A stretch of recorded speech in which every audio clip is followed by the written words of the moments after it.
जब आप अपने मन को धीरे धीरे यहां से हटा दोगे, ये कठिन है, इसीलिए इसको 25 वर्ष दिया गया।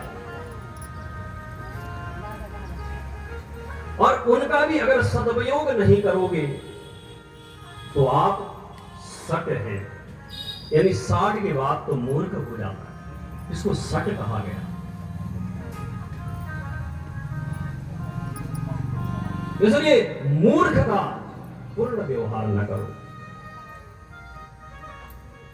प्राचीन समय में हमारे जो वंश हुए, सूर्य वंश और चंद्र वंश, उनकी कीर्ति पताका पूरे भारतवर्ष में फैली है।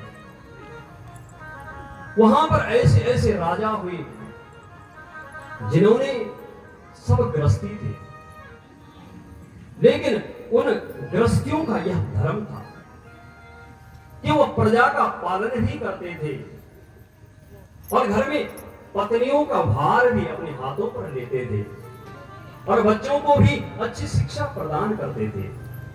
तभी तो उन वंशों की चला चली हुई, तभी तो उन वंशों में भगवान का अवतरण हुआ।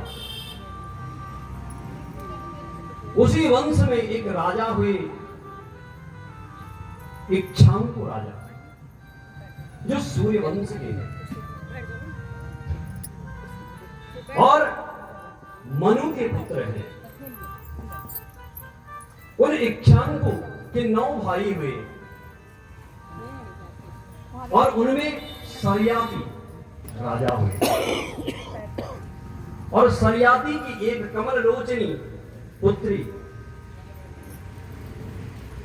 जिसका नाम सुकन्या हुआ। यह सूर्यवंश के राजा हैं। राजा बड़ा धार्मिक राजा था। उनके राज्य में कभी न शोक था न दुख था। वो नित्य निरंतर मां भगवती के अनन्य भक्त, मां भगवती का ध्यान करते हुए अपने राज्य का संचालन करते थे। और उनकी वह कमल लोचनी सुनैना जो पुत्री थी, सुकन्या, वह भी देव, साक्षात देवनयनी थी। वो भी अपने पिता की उस पूजा में, उस यज्ञ में अपने पिता का साथ देती थी। हेलो, पिता जब यज्ञादि कर्म करते थे तो वह सुकन्या पिता के साथ आहुति प्रदान करती थी। मां भगवती जगदम्बा दुर्गा का हवन करती थी। मां भगवती दुर्गा का स्तवन करती थी, स्तुति पूजन करती थी। और मां भगवती दुर्गा की वह अनन्य भक्ता थी। समय जब व्यतीत हुआ तो बाल्यकाल की अवस्था सुकन्या की थी। अपने सहेलियों के साथ घूमने के लिए निकली और नगर देखने की इच्छा हुई। अपनी सहेलियों के साथ नगर में प्रवेश किया और बाल्यकाल था, बचपन थी। धीरे धीरे अपनी सहेलियों के साथ नगर देखने की उस शोभा को निहारती रही। और धीरे धीरे जो कुछ दूर गई तो वहां पर उसे एक सरोवर दिखाई दिया, वह सुगम्य सुमनोहर, उसका जल मानो किरणों के समान प्रतीत हो रहा था। उसकी आभा प्रवाह को देखकर वह सुनैनी बड़ी ही आनंद मग्न हो गई और कुछ आगे निकली तो वहां पर एक मिट्टी को ढेर को देखा और उस मिट्टी के ढेर में वह जुगनों की तरह 2 रोशनी देखी जो टिमटिमा रही थी, मानो आकाश मंडल पर तारे चमक रहे थे। तो बाल्यकाल की अवस्था थी, बचपना था। तुरंत उस मिट्टी के ढेर पर गई और जैसे ही उसका स्पर्श किया वहां से आवाज आई, हे सुंदरी, तुम इसको न छेड़ो, मैं एक संत हूं, संत की साधना हो रही है, इसलिए तुम दूर चले जाओ। हे कमल नयनी, हे मृगवाहिनी, मृगलोचनी, तुम मेरा स्पर्श न करो। मैं एक तपस्वी हूं, मैं तप की इच्छा से यहां बैठा हूं। लेकिन बाल्यकाल की अवस्था थी, उस कन्या ने एक भी ना सुनी और तुरंत कांटा लिया और कांटे से उस मुनि की आंखों का भेदन कर दिया।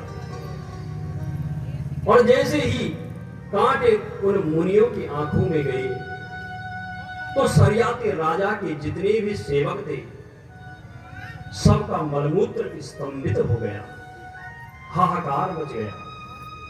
और जब सरियाते राजा ने देखा कि ये ऐसा उपद्रव कैसे हो गया, राजा समझ गया कि जो साधना में युक्त वह मुनि था उनका किसी ने अपमान कर दिया, क्योंकि वह सूर्य कुल के राजा थे। उनके अंदर विवेक भी था और भगवान की कृपा भी थी। उस राजा ने तत्क्षण ही देख लिया कि कोई ना कोई अनर्थ हो चुका है और यह कोई साधारण नहीं, मुनि का अपमान हुआ है। और तुरंत ही सोचने लगा कौन से मुनि का अपमान हुआ। और तब ध्यान आया कि हमारे नगर के सामीप्य उस वेदी पर जो मिट्टी का ढेर है वहां पर कोई और नहीं, ऋषिवर चमन तपस्या कर रही है। उस चमन ऋषि का किसी ने अपमान कर दिया और समस्त प्रजाजनों की मीटिंग बुलाई। सबसे पूछा, क्या तुमने कोई अपमान कर दिया? क्या तुमने किसी संत की अवहेलना कर दी? सभी सेवक कहने लगे, राजन, हमसे कोई अपराध नहीं हुआ और भला हम आपके राज्य में रहते हुए कोई अपराध कर सके, ये असंभव है। और सभी से जब वार्तालाप की तो जब कहीं से उत्तर न मिला तो फिर अपनी पुत्री की कक्ष में गया और अपनी पुत्री को कहा, हे पुत्री, तुमने कोई अपराध तो नहीं कर दिया, तुमने किसी संत भगवंत की अवहेलना तो नहीं कर दी जिससे ये दुष्परिणाम हमें देखने को मिल रहे हैं। पुत्री ने कहा, पिताश्री,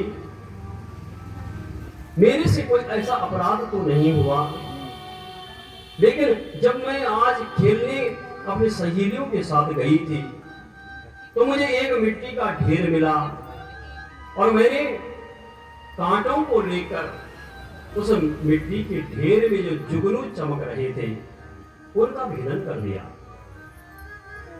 और ऐसा जब अपनी पुत्री से सुना तो सरियाती राजा अचंभित हो गई। हे पुत्री, तूने ऐसा अनर्थ क्यों कर दिया? क्योंकि पुत्री, तुझे मालूम नहीं, हम रघुकुल के राजा, हम सूर्यवंश के राजा हैं, जिस कुल में मर्यादा पुरुषोत्तम श्री राम का अवतरण हुआ है। इस कुल में किसी को पीड़ा देने के लिए यह कुल नहीं है, ये तो मर्यादित होकर इसमें कर्म किए जाते हैं। पुत्री, तूने ऐसा अन्याय क्यों कर दिया? पिता से क्षमा याचना करने लगी। पिताजी, मेरा यह बचपना था, मेरी यह भूल थी, लेकिन पिताजी, इन अपराधों का कैसे शमन हो, इन अपराधों की क्या सेवा हो, आप बताइए। और जैसे सरियाते राजा के समक्ष उन दोनों का वार्तालाप हो ही रहा था, राजा तत्क्षण ही चमन ऋषि के चरणों में गए और ऋषि से तुरंत ही क्षमा याचना करने लगे। हे भगवान, मेरी यह बालिका अभोग है, ये मेरी बालिका बाल्यकाल की वह अवस्था अभी पूर्ण रूपेण उसकी बुद्धि प्रतिष्ठित नहीं हुई है, इसलिए इसके द्वारा यह अपराध हो गया।